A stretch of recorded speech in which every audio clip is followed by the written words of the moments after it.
দিনাজপুর ৩ আসনে বিএনপির প্রার্থী হচ্ছেন দলের চেয়ারপারসন বেগম খালেদা জিয়া। নাম ঘোষণার পর থেকেই আনন্দে ভাসছেন দলের নেতাকর্মীরা।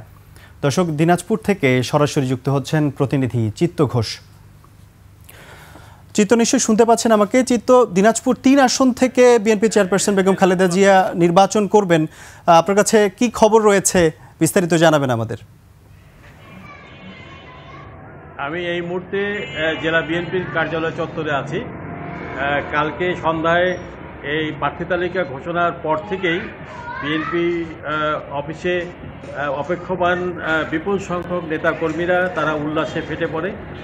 দিনাজপুর ৩ আসনে তাদের প্রত্যাশিত তাদের নেত্রী এই আসন থেকে নির্বাচন করবেন বিধায় তারা সকলেই আনন্দ উল্লাস করেছেন এবং মোনাজাত হয়েছে।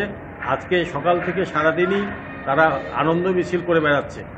নেতাকর্মীদের বক্তব্য হচ্ছে এবং সাধারণ দর্শকদের বক্তব্য হচ্ছে যে বেগম জিয়া এই আসন থেকে নির্বাচন করলে দিনাজপুরের উন্নয়ন, দিনাজপুরের সকল পর্যায়ের উন্নয়ন কর্মকাণ্ড সঠিকভাবে পরিচালিত হবে এবং গোটা জেলার উন্নয়ন হবে।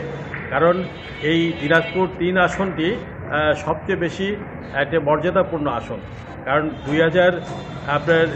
1996 সালে এই আসনে তারই বড় বোন বেগম খুরশিজাহান হক এই আসনে নির্বাচিত হন এবং 2001 সালেও বেগম খুরশিজাহান হক এই আসনে নির্বাচিত হন।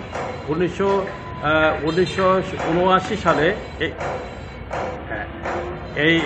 এই উল্লাস দিনাজপুরের বাসীর প্রত্যাশা যে তিনি বিপুল ভোটে নির্বাচিত হবেন।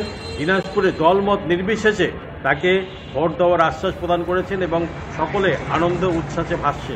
এই ছিল আমার কাছে সর্বশেষ খবর। ধন্যবাদ চিত্ত ঘোষ আপনাকে।